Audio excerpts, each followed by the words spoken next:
Assalamualaikum warahmatullahi wabarakatuh. Halo anak-anak, bagaimana kabarnya? Semoga selalu diberi kesehatan ya.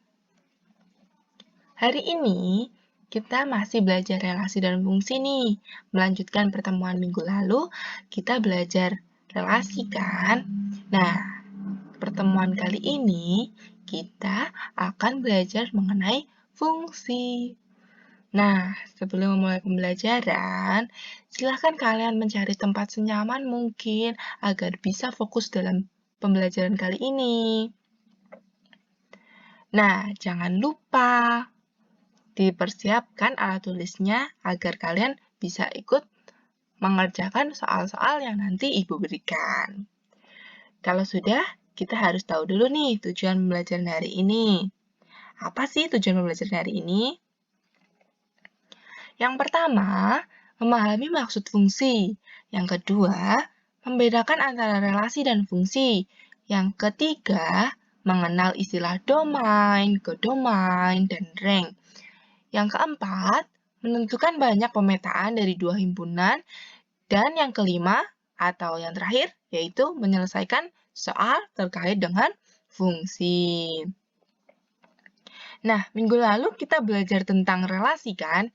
Nah, Ibu akan mengingatkan sedikit sih, apa itu relasi? Relasi adalah hubungan antara suatu anggota himpunan dengan anggota himpunan yang lain. Atau bisa dikatakan himpunan A dan himpunan B dikatakan memiliki relasi jika ada anggota himpunan A yang saling berpasangan. Relasi dapat dinyatakan dengan 3 cara nih. Siapa yang masih ingat? Ayo. Ya benar. Yang pertama, diagram panah. Yang kedua, diagram kartesius. Yang ketiga, himpunan pasangan berurutan. Kemudian, kita akan masuk ke pembelajaran hari ini ya. Apa itu fungsi? Relasi yang menghubungkan setiap anggota pada suatu himpunan asal kepada tepat satu anggota pada himpunan tujuan. Nah, tinta merah ini diperhatikan dengan baik ya. Fungsi juga bisa dikatakan dengan pemetaan. Jadi nanti jika ada soal pemetaan, yang dimaksud berarti fungsi. Contoh fungsi, contohnya apa sih Bu fungsi itu? Nah, kita bisa lihat dari diagram panah berikut ya. Syarat dari fungsi kan setiap anggota punya pasangan nih. Nah, di himpunan A yang merupakan daerah asal, anggotanya kan ada A, B, C, D. Nah, semuanya mempunyai pasangan. Tepat satu pada himpunan B yang merupakan daerah kawan. Jadi, kan sudah memenuhi syarat jadi fungsi tuh, makanya diagram panah itu merupakan fungsi. Lalu apa sih Bu contohnya yang bukan fungsi? Nah, Ibu kasih contoh nih yang bukan fungsi ya. Sama-sama dengan menggunakan diagram panah nih. Contohnya sebagai berikut. Kenapa bukan fungsi? Coba anak-anak siapa yang tahu? Karena pada anggota di himpunan, asal nih di himpunan A nih, kan ada anggotanya di himpunan A kan ada A, B, C, D nih. Lah, B itu punya dua pasangan. Berarti dia udah keluar dari syarat dari fungsi tuh. Syarat fungsi adalah setiap anggota dari himpunan A atau daerah asal mempunyai tepat satu. Lah, dia punya dua pasangan. Jadi, dia bukan fungsi gitu. Sampai sini paham anak-anak? Ya, bagus ya. Nah, kemudian apa sih bedanya relasi atau fungsi? Nah, untuk lebih memahamkan lagi, kita akan belajar ini apa bedanya relasi atau fungsi. Kalau dari diagram panah di kanan dan di kiri ini, mana yang relasi atau fungsi? Syaratnya apa sih relasi? Relasi kan yang penting punya hubungan nih. Nah, kita cek dulu nih di diagram panah yang kiri ya. Kan punya hubungan kan? Di diagram panah yang kiri ini punya hubungan nih. Nih, punya hubungan kan? A ke 1, B ke 3. Jadi, diagram panah yang kiri ini adalah relasi. Terus yang kanan, apakah relasi juga? Iya, jelas relasi karena punya hubungan semua setiap anggota himpunan A-nya nih di daerah asalnya. Jadi, merupakan relasi dua-duanya nih. Terus mana sih, Bu, yang merupakan fungsi? Tadi fungsi syaratnya apa? Fungsi itu setiap anggota pada himpunan asal, tepat satu anggota pada himpunan tujuan kan? Lah, kalau di yang sebelah kiri, kan ada nih yang nggak ada pasangannya. Jadi, bukan fungsi karena tidak memenuhi syarat sebagai fungsi. Lah, kalau yang di diagram panah sebelah kanan ini, A punya pasangan, B punya pasangan, C punya pasangan, D punya pasangan. Dan pasangannya cuma satu semua kan? Satu semua, jadinya diagram panah yang kanan merupakan fungsi begitu. Sampai sini paham anak-anak? Kemudian, kita akan mengenal istilah domain, kodoman, dan rank. Jika Ibu memiliki diagram panah, domain, kodoman, dan ranknya apa sih? Domain itu himpunan asal. Himpunan asal di diagram panah itu apa sih? Himpunan A. Lah, himpunan A anggotanya siapa aja sih? Yaitu A, B, C, D. Kemudian, kodomain. Kodomain itu daerah kawan. Kawannya daerah asal itu apa? Himpunan B. Himpunan B anggotanya siapa aja? E, F, G, H. Kemudian, rank itu kan daerah hasil nih. Lah, gimana caranya kita nentuin daerah hasil? Ya yang ada tanda panahnya. Pokoknya dari daerah asal ke daerah kawan itu, mana sih tanda panahnya di daerah kawan? Lah, itu daerah hasil. Lah, ini tanda panahnya kan menuju ke arah F dan H. Jadi, daerah hasilnya yaitu F dan H. Sampai sini paham anak-anak? Lanjut ya. Bagaimana cara menentukan banyaknya pemetaan sih? Misalkan Ibu punya himpunan A anggotanya 1, 5, 9. Dan himpunan B anggotanya E dan F. Banyak pemetaan yang mungkin dari A ke B adalah gimana caranya kita menentukan pemetaan? Kita bisa melakukannya dengan menggambar untuk lebih jelas dan kalian bisa lebih paham nih apa sih pemetaan itu, Bu. Nah, bisa dilihat dari tampilan PowerPoint-nya ya. Contohnya apa sih, Bu, pemetaan itu, Bu? Pemetaan kan tadi fungsi kan ya? Pemetaan yang mungkin dari himpunan A ke himpunan B itu maksudnya apa sih, Bu? Nah, misalnya nih, himpunan A ada anggotanya 159 dihubungkan ke himpunan B dengan anggotanya E gitu kan. Terus lanjut terus nih. Terus sampai habis nih.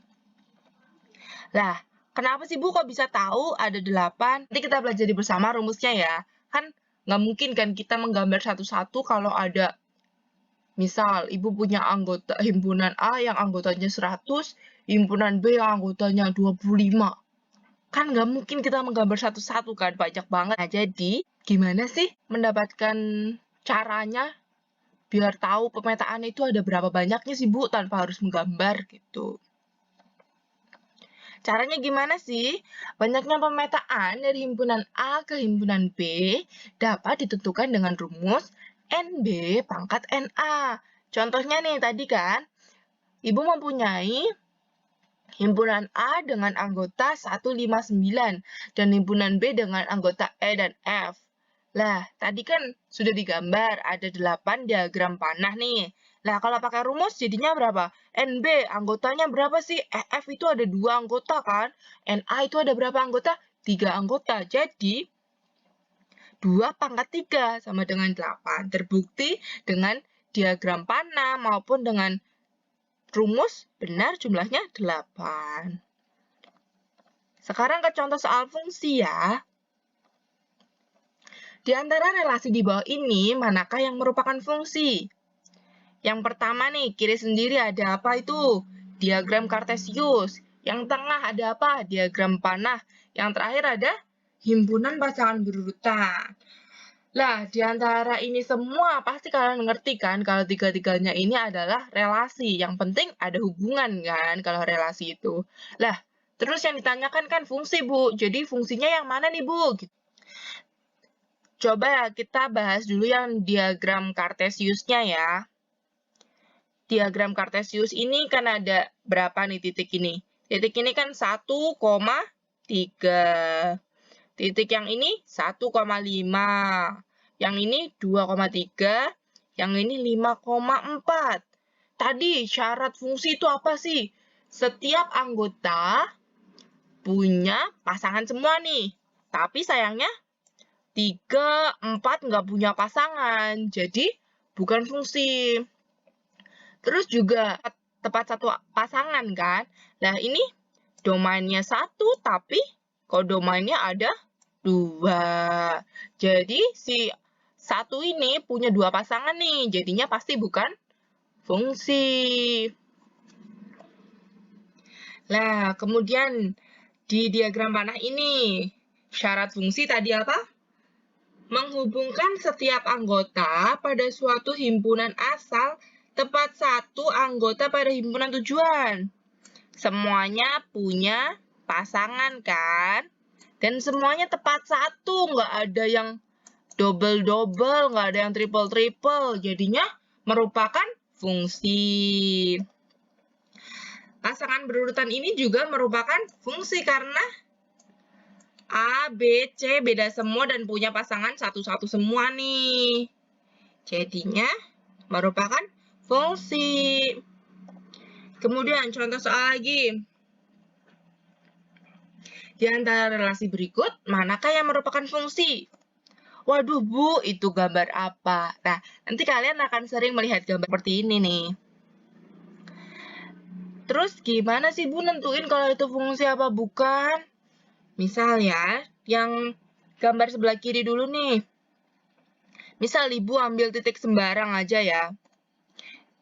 Nah, terus gimana Bu biar nentuin kalau itu fungsi apa bukan? Lah, itu kan ada ditarik garis lurus nih, misal nih. Terus ada 2 titik lagi. Nah, domainnya punya 2 pasangan jadinya. Jadi bukan merupakan fungsi karena punya 2 pasangan. Harusnya kan tepat satu pasangan. Untuk yang sebelah kanan nih, Ibu ambil titik sembarang lagi. Kita tarik garis lurus. Nah, titiknya selalu satu kan. Kalau kalian ambil titik berapapun di grafik fungsi yang sebelah kanan ini, pasti cuma menghasilkan satu titik. Nah, itu merupakan fungsi karena domainnya pasti punya kodomain dan cuma satu. Selanjutnya, contoh soal domain, kodomain, dan rank. Tentukanlah domain, kodomain, dan rank dari pemetaan berikut. Nah, dari diagram panah ini, apa sih domainnya, apa sih kodomainnya, dan apa sih ranknya? Tadi sudah dijelaskan bahwa domain adalah daerah asal. Nah, daerah asalnya itu apa sih? Himpunan A. Himpunan A anggotanya siapa aja? A, B, C, dan D. Kemudian, kodomainnya apa sih? Himpunan B. Anggotanya siapa aja sih? Anggota himpunan B yaitu E, F, G, dan H. Kemudian, rank itu apa sih, Bu? Rank itu daerah hasil kan? Nah, kita lihat nih, tanda panahnya menuju kemana di kodomainnya.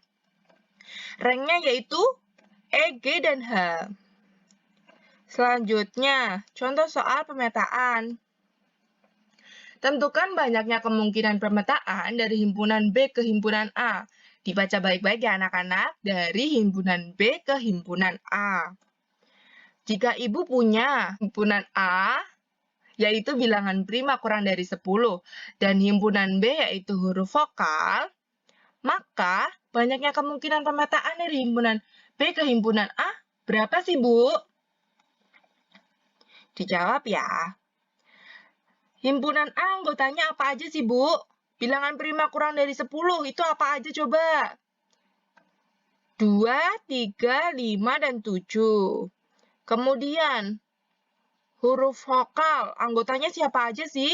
A, I, U, E, O. Jadi, banyaknya kemungkinan pemetaan dari himpunan B ke himpunan A, nggak usah perlu diagram panah lagi nih. Kalian bisa langsung menggunakan rumusnya. Rumusnya apa tadi? Kalau dari himpunan A ke himpunan B, rumusnya NB pangkat NA. Lah, Ibu punya soalnya himpunan B ke himpunan A. Maka rumusnya yaitu NA pangkat NB. Jadinya 4 pangkat 5 yaitu 1024. Sekian pembelajaran hari ini. Tetap semangat dalam belajar matematika. Jaga kesehatan selalu. Wassalamualaikum warahmatullahi wabarakatuh.